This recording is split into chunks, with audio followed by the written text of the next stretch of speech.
une étrange demeure. Le lendemain, Bilbo se réveilla avec le soleil de l'aurore dans les yeux.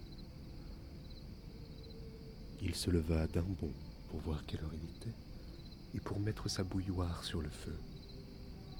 Mais se rendit compte qu'il n'était pas du tout chez lui.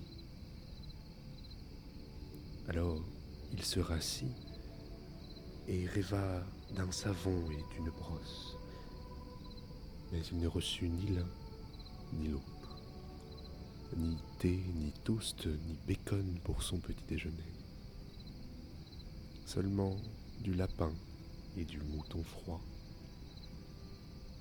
Puis il dut se préparer à reprendre la route.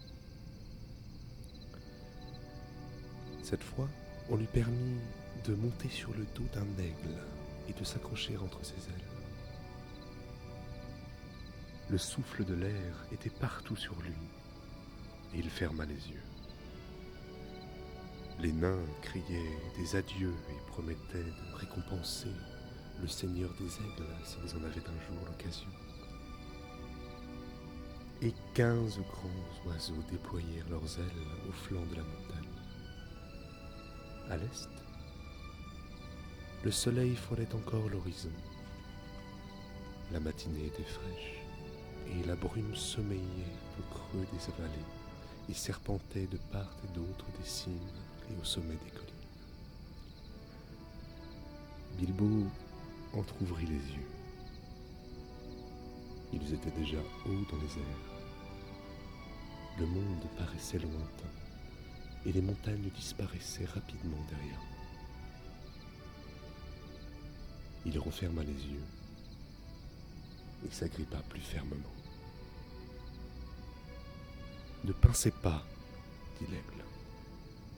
Inutile de vous effrayer comme un lapin, même si je vous trouve une certaine ressemblance. C'est une belle matinée et il vente très peu. Y a-t-il quelque chose de plus agréable que de voler ?» Bilbo aurait voulu répondre « un bain chaud », suivi d'un petit déjeuner tardif sur la pelouse. Mais il jugea plus sage de se taire et se contenta de relâcher tout petit peu son étreinte. Au bout d'un long moment, les aigles durent repérer l'endroit où ils se dirigeaient, même à cette hauteur vertigineuse, car ils se mirent à descendre en décrivant de grandes spirales. Ils tourbillonnèrent longtemps ainsi, puis le hobbit rouvrit enfin les yeux. Il s'était beaucoup rapproché du sol. En bas, on voyait des arbres qui ressemblaient à des chênes et à des ormes, ainsi que de vastes prairies et un long cours d'eau qui les traversait. Mais là, surgissant de terre en plein milieu du cours d'eau qui le contournait de chaque côté, se dressait un grand rocher, presque une colline de pierre, comme un avant-poste des lointaines montagnes, ou un immense bloc lancé à des lieues dans la plaine par un géant parmi les géants. Un à un, les aigles descendirent à vive allure au sommet de ce rocher et y déposèrent leurs passagers. « Bon vent !» cria-t-il. « Où qu'il vous amène, et puissiez-vous retrouver vos airs à la fin du voyage. » Voilà comment les aigles formulent leurs adieux. « Puissent vos ailes vous porter jusqu'aux mers du soleil et aux sentiers de la lune, » répondit Gandalf, qui connaissait leur manière.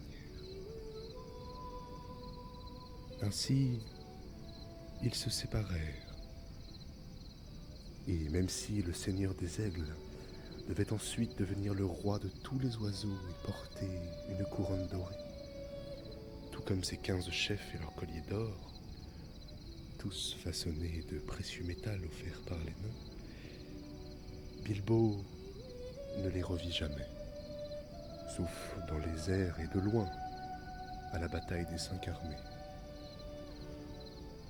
Mais comme il en sera question à la fin du récit, nous n'en dirons pas davantage pour l'instant.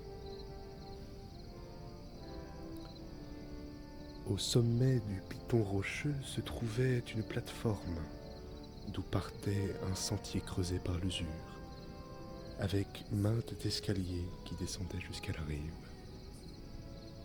Là, un passage à gué constitué de grosses pierres plates permettait de rejoindre la prairie de l'autre côté du cours d'eau. Il y avait une petite grotte, un lieu accueillant, au sol caillouteux, au pied des escaliers et tout près du gué. Et la compagnie s'y rassembla pour discuter de ce qu'il convenait de faire.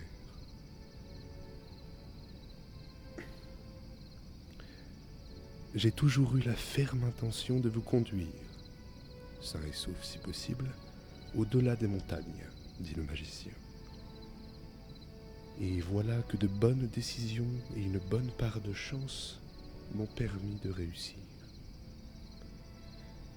En fait, me voilà parvenu bien plus à l'est que ce que j'avais envisagé, car après tout, ceci n'est pas mon aventure. J'aurai peut-être encore l'occasion de m'en mêler avant qu'elle ne soit terminée, mais d'ici là, il y a d'autres affaires urgentes qui m'attendent.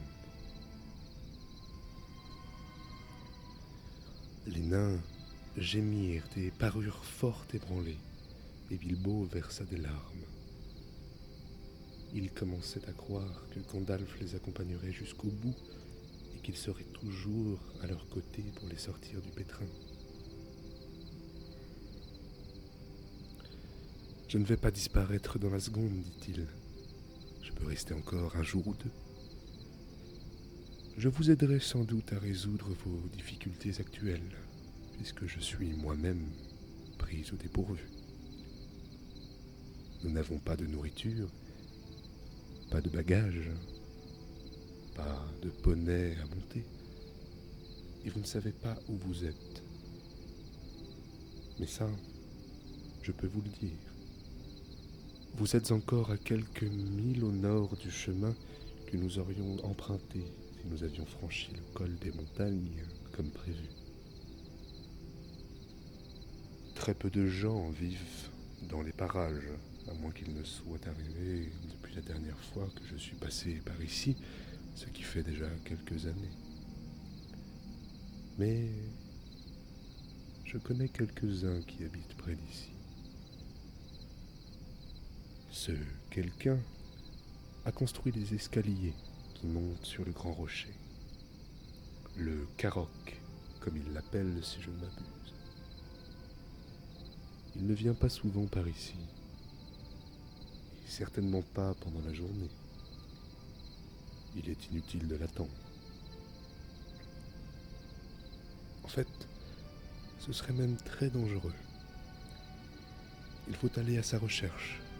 Et si cette rencontre se passe bien, je devrais vous quitter et vous souhaiter, comme les aigles, bon vent où qu'il vous amène.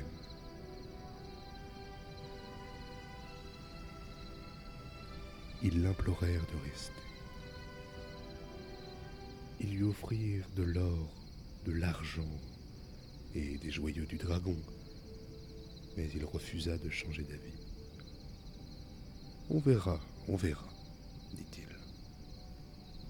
Et je pense avoir déjà mérité un peu de votre or, quand vous l'aurez.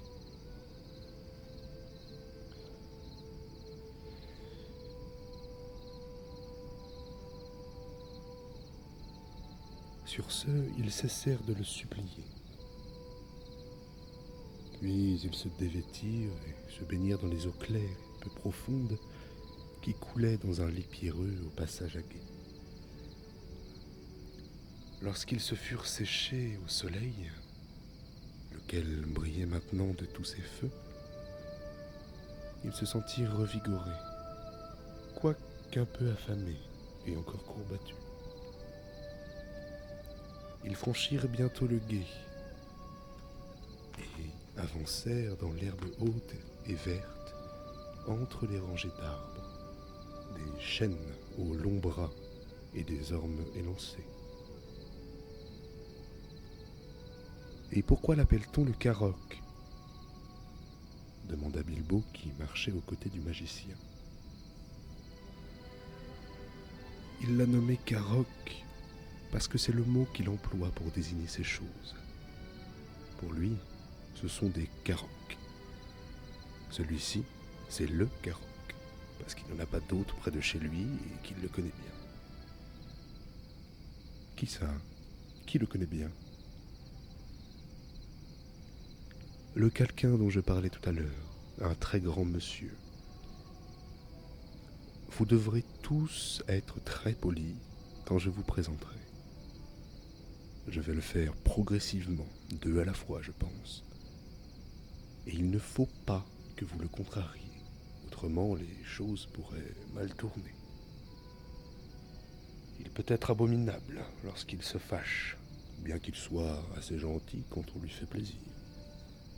N'empêche, je vous préviens, il se met facilement en colère.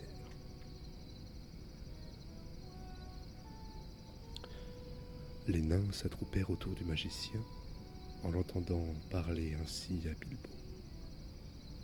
« Et c'est chez lui que vous comptez nous conduire ?» demandèrent-ils. « Vous ne pouviez pas trouver quelqu'un de moins soupe au lait ? Vous ne pourriez pas être un peu plus clair ? » « Oui, c'est chez lui. Et non, je ne pouvais pas. Et j'ai été très clair, » répondit le magicien avec irritation. « Si vous voulez tout savoir, il s'appelle Beorn. Il est très fort, et c'est un change-peau.